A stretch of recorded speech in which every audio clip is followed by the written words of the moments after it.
everybody, welcome to Tea with Clark. It's been a long time since I've actually done one of these, and today I wanted to, have a cup of tea with everyone, and to talk about the writing process. So, as I talked about in my last video, I want to talk a little bit about my writing and the writing process and how you go about writing. And I figured, why not merge Tea with Clark, and they're talking about writing as well. So for today, I am drinking mango passion fruit herbal tea that I just picked up at the grocery store. It's pretty cheap. It's not bad though. I happen to be particularly fond of mango and passion fruit, and as an herbal tea, it's not too bad. It's so good with almond milk. Oh, a cup of Darjeeling. Nice, very nice, Luke. So I want to talk about writing, and one of the most important things anytime that you sit down to write, always have a cup of tea. Sure, that's just more like my rule. You want to be relaxed though, and for me, drinking tea is relaxing. Don't drink something with like a high amount of caffeine in that, because you're not going to be able to focus as much. You are going to want to focus, so a nice herbal tea will do you just fine. So I'll give you guys a little idea of what I'm working with here at my table. This is kind of what my writing process looks like. I've got shit scattered everywhere on the table. I've got a snack, which I've got some tortellini. I've got my outline, my entire outline draft written. Starting to work on actual writing the book on notepads when I'm not at my computer. If I'm at work and I get an idea, I write some stuff down. Additionally, I do this a lot. I have a lot of background that I write for my stories. So this is not just a short story. This is a full-on novel. So for this, I want to know who my characters are before I actually start writing. Hey, Red Eye, how you doing?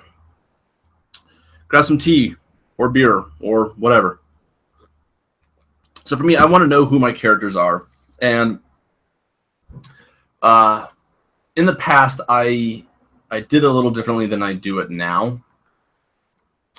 I used to write out basically like a stats guide: height, weight, age, what are they carrying, what do they look like, and I drew pictures of them to kind of get an idea, keep in my mind what they looked like as I was writing my characters and describe them. I do it a little bit differently now, where more I write a kind of like a semi-biography, about 1 page or so. Yeah, I have a feeling you're just procrastinating. Actually, I totally am. I got to a part of the book where I was just like, I'm getting bored of writing, and I have to put it down. And that's actually another part of the process as well. Is if you get bored or you get writer's block, step away for a second, go do something else, and then come back to it later on. And that's kind of what I'm doing here. This is not going to be a long hangout. This might be at most 30-40 minutes if I can, just talk forever. Hey, Chelsea. We are having mango passion fruit tea and talking about the writing process. So like I said, with my characters now, I write out a character bio, if you will. So I can give you guys an example of that. All right, let's say motivations. So it's just 1 page, and that talks about who they are as a person and some things in there that are very, very important to them. I mean, they can be long, they can be short. I mean, I've got some characters where it's like 4 sentences is their motivation, because they're not super deep characters, they're not super important to the plot. They're more of they're kind of like MacGuffins themselves as characters, that they help other characters fulfill their motivation. So you don't have to do these long, drawn-out character bios. This is just what I do, and this helps me when I'm writing these characters to be consistent with them, because that's what I want to do. I want to be consistent with my characters. But I also want to know where in the world they are. And writing this book actually started off with drawing a map. I had this dream when I was 15 years old. I was riding on a griffin, and I was looking over this giant land. And I remember this map and when I woke up, it was so clear in my mind that I sat down and I drew it out. And that's actually where the story came from, is because I wanted to write a story that fit this world. And I came up with something. And now I've decided to change it all because I was 15 years old. And honestly, when I was 15, I was a shitty writer. Confident writer, but a shitty writer. So what I have now is I actually do make a map. And it's not necessary to have a map, but you kind of want an idea of where you go. So like if you're writing a story about characters in Seattle, you might want to have a city map or maybe some photographs of some key areas of where those characters are going to be interacting. Since this is a fantasy world that I'm working in, I drew a map. I think you guys might have seen this in the last video. So this is a map, let's see if you can see that, of my world. And it's not super detailed, but it's enough where I can kind of say, hey, I've got my characters right here, and they're moving to here, and they're going to go down to here, and then maybe later they'll go to here, and then maybe they'll go up there, and over there, or over there. Just to kind of get an idea of where they're going to be at. Also, if they're referencing, if they're referencing things in the story, places or towns or people, I want to have an idea of where in the world they're actually talking about. Again, so it remains consistent. Otherwise, you start getting these plot holes. You start saying, "Oh, well, they went to the north," but then later on, 2 chapters later on, you talk about the same people that they were going to go see who happen to live in the south. So that's helpful for me. Hey, what's up, Quiet Atheist? Good to see you too, man. So the process that I'm working towards is consistency and knowing the characters before I start writing. But then again, if you don't have a story, you can do all the prep work you want and there's just nothing there. And you also don't want to bog yourself down on too much prep work. Now, some people who is texting me while I'm doing things. Blah, blah, blah, blah, blah, blah, blah. Uh-oh, I just got in trouble. So, you actually want to start writing. And you want to get an idea of where the story is going. Some people free write stories. I tend to do that. It's also known as, there's a term for it. Discovery writers. That's the term. So you have discovery writers and you have plotters. People who discovery write, a good example of a discovery writer would be Stephen King, where he says that he doesn't really have control over the story. He just writes and it happens. One of the downsides to discovery writers is that we have a really hard time ending stories. If you haven't noticed, like Stephen King's endings are kind of terrible. He's got amazing middle, he's got amazing beginnings, he's got great characters, but the ending conclusion is always kind of meh. And that's a problem if you're not careful as a discovery writer. Then you have plotters who meticulously plot out everything.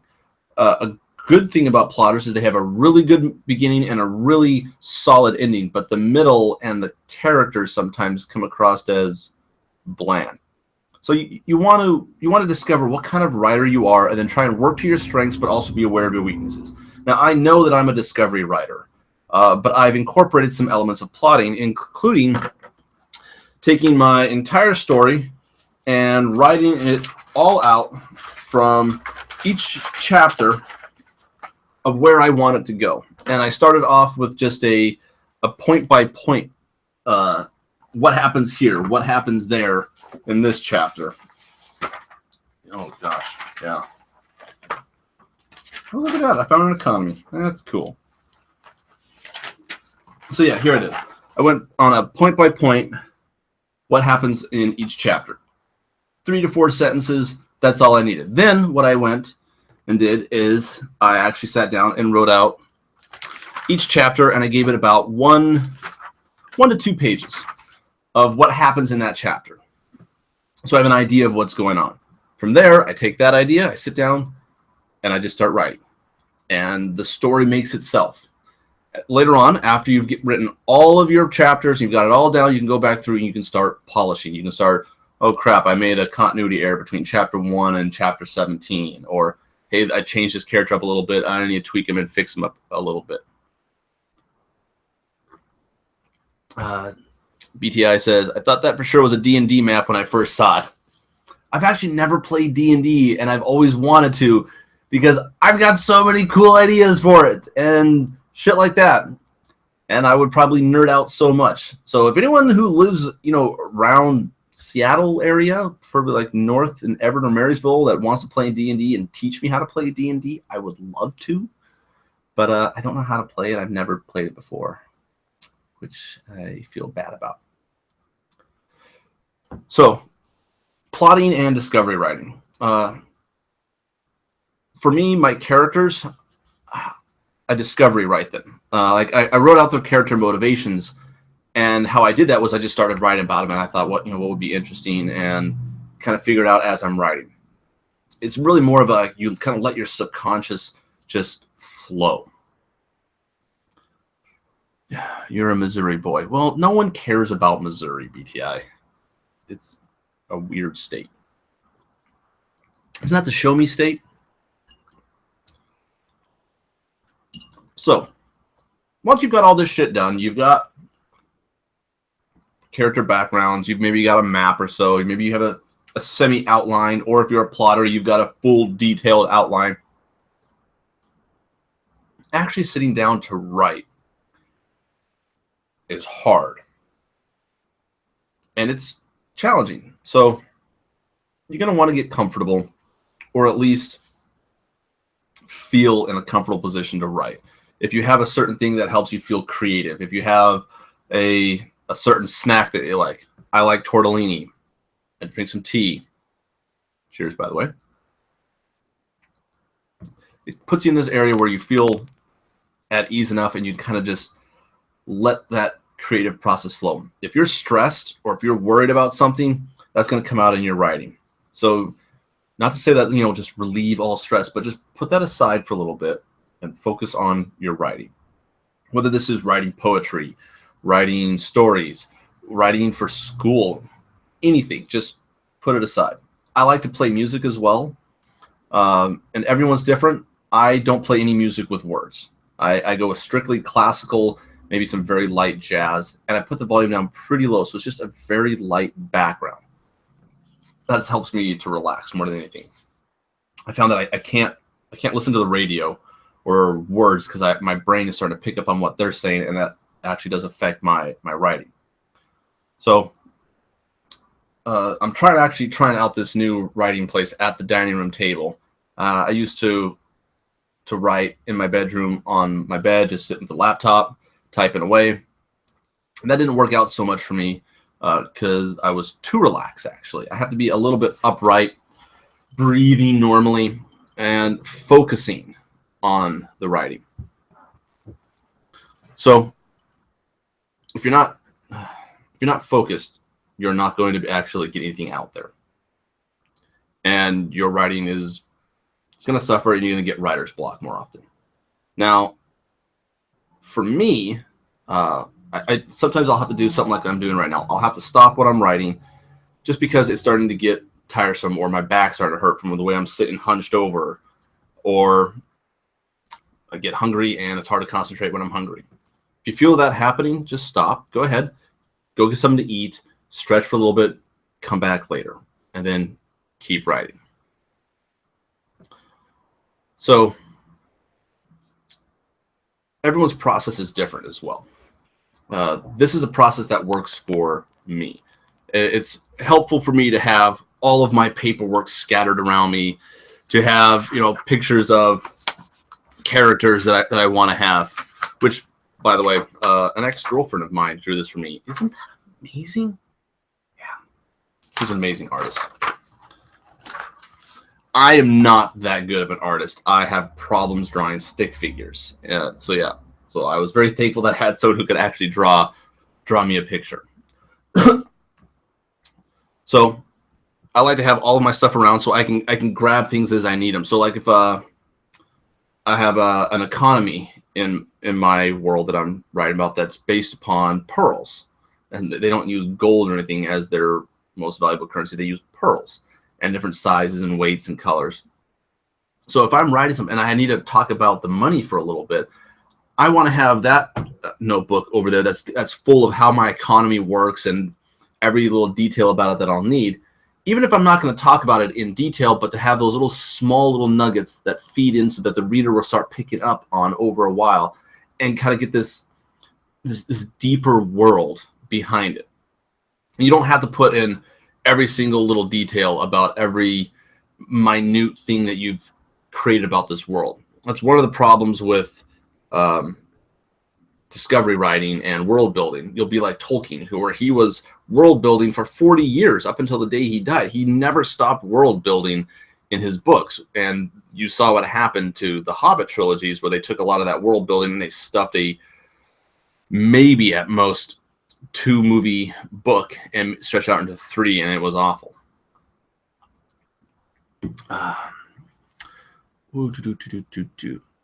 I miss her. She's coming to town, by the way. Really? Really? Thank you, Chelsea. Well, tell her I said hi. And yeah, I actually need to ask her if I can use that art in the book, because I definitely actually want to use some of it as cover art, but I need to get her permission first. Right now, I'm just using it as inspiration. So, but I'll talk to you about that later, Chelsea. So, gosh, now I just lost my train of thought. Oh, crap, yeah. So don't get too wrapped up in the world building that you forget to actually write the story. Just write. If you need to do some world building, you get to a part where you're like, oh, I don't really know how to explain this system, like a magic system or an economic system or how languages work. It's fine. Go ahead, stop, and figure out just a rough idea and work on that a little bit, and then come back and incorporate some aspect of that into your story. Oops. What is this doing? Oh, show.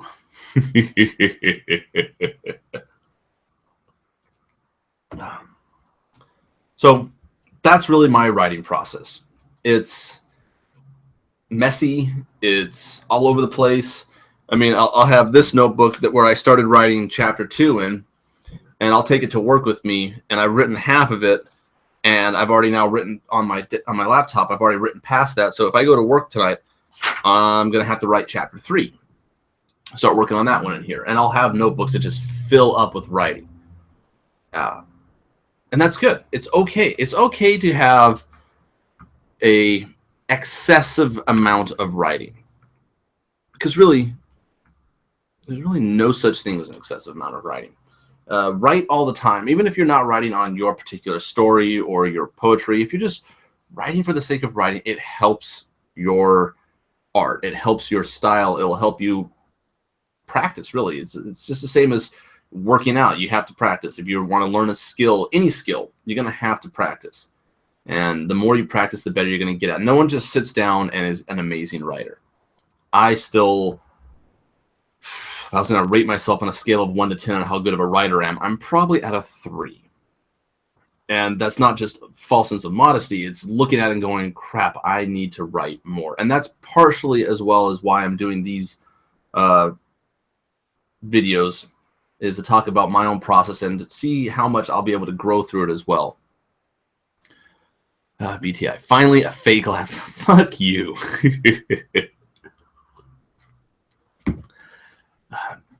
I think next video, I'm probably going to actually give you guys some of the writing that I do. I'm not sure if I'll be doing this story, just because this one's still being worked on heavily. I need to get some alpha readers.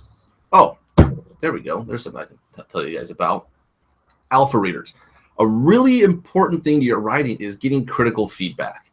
I have a lot of very good friends that are very dear to me. Yes, Chelsea, you include him.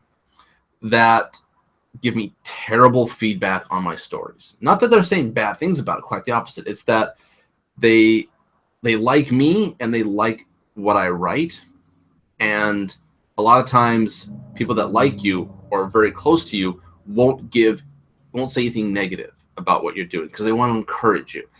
And that's nice. That's great. It's always good to have a cheerleader in your corner saying, you got this, you're amazing, you're the best, go, awesome. But it's also useful to have someone that goes, hey, by the way, that was a really terrible chapter. That was just boring and you spelled everything wrong and it didn't make any sense and it was structured weird. It's important to have those as well. And those are what alpha readers are for. And they can be close friends, but you need to find people that'll give you honest, critical feedback that'll help you improve it. Not just saying, hey, you suck, go get a life, loser. But people are saying, hey, you know, maybe you could have your character less abrasive, or, you know, maybe you could structure this a bit differently, or maybe switch these chapters around to see how that affects the story. Stuff like that. That is really helpful to a writer, having capable alpha readers. And that's one thing that I need myself right now, is finding critical alpha readers, because I love all of you, and I know that you guys just worship the ground that I walk on. So unfortunately, I can't use most of you as alpha readers. PTI, if you're looking for negative feedback, I'm your man. Constructive feedback, Luke. Constructive. I don't just need, hey, this sucks. I know it sucks. I wrote it. I can read it. I have a hard time rewriting a lot of my stories, is because I don't like to read what I wrote before, because I'm so critical of myself. That this is actually a project that I've been trying to do for the last 5 years now, and I've just decided to say, fuck it, I'm gonna do it, I'm gonna write it, it's gonna get done, and to hell with it. So find yourself a space that you can write. Have an idea of what you want to write about. Also have an idea of what your characters are motivated by, or what they want. If you don't have characters that aren't motivated by something, they're not really characters, they're caricatures. They're two-dimensional, they're flat, they're boring. It's okay to have side characters like that, because the story's not about them. But your main characters in your story, they need to be well fleshed out. They need to have motivations and wants, desires, needs, fears even. So you can empathize with them. Again, you don't have to put this in an info dump. You just sprinkle it out. Have a place where you can actually be relaxed in, and try and be relaxed. Have a snack. Have something to drink. Have a comfortable chair. This chair is actually really uncomfortable. I'm going to have to change it out for something better. Oh, hey, Hector, what's up? Yeah, you're a little late. So I'm doing a tea with Clark, mango passion fruit, talking about the writing process. And I'm actually just wrapping up, too. So you can go back and watch it. It's only been going on for like, I don't know, 30 minutes or so. I don't know how long it's been going on for. Let's see. Whatever.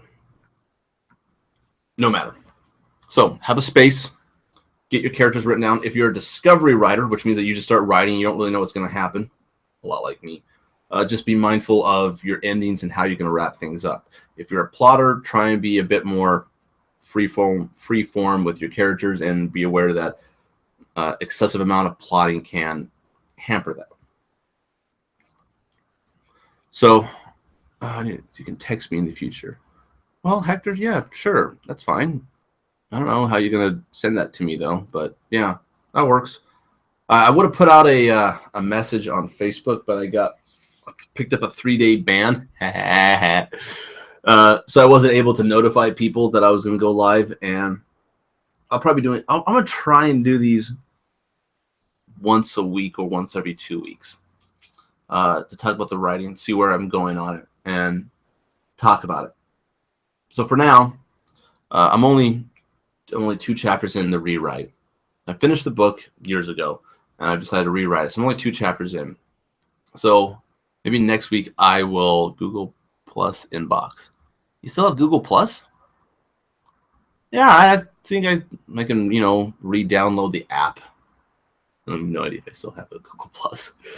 I'll try to do this next week and show you guys where I'm at. Maybe I'll do a little bit of a reading from some of my other writing, kind of get you an idea of how I write and what I like to talk about, and my growth as I've gone through the ages. Gone through the ages. Christ. I can't comment on your videos or see your comments on other channels like I used to. Oh, talking to Hector. Whatever. Stuff. Anyways, kids, so that is the writing process and tea with Clark. If you guys have any suggestions or comments, As soon as this thing goes up, feel free, type them in. Tell me what you guys want. If you guys would like to see me talk about anything specific about writing, whether it's plotting, whether it's character development, whether it's editing, whether it's all those other things that I'm blanking on right now because I'm tired. Please go ahead in the comments after this thing uploads. Let me know. I'll be watching those, checking them out. And thank you for watching. I will try and actually get some interesting tea next week as well. I'll try and do this next week. No guarantee, no promises, but I will try and do this next week. It'll probably be around these times. This is mostly my free time now, is kind of in the evenings. And I'd like to start doing more hangouts with people as well, just kind of informal chit chats. I've got a bit more free time now, especially in this area. But yeah, on that, anything you guys would like to talk about next time, if you guys have any particular tea you want me to try that I can easily pick up from most places, or if you have like, hey, check it out on this website, I'd love that as well. I'm running low on my tea stash and I need to replenish. So yeah. Anyways, guys, until next time, happy tea drinking. I totally tried to hit stop broadcast without looking. It didn't work. Let's try it now.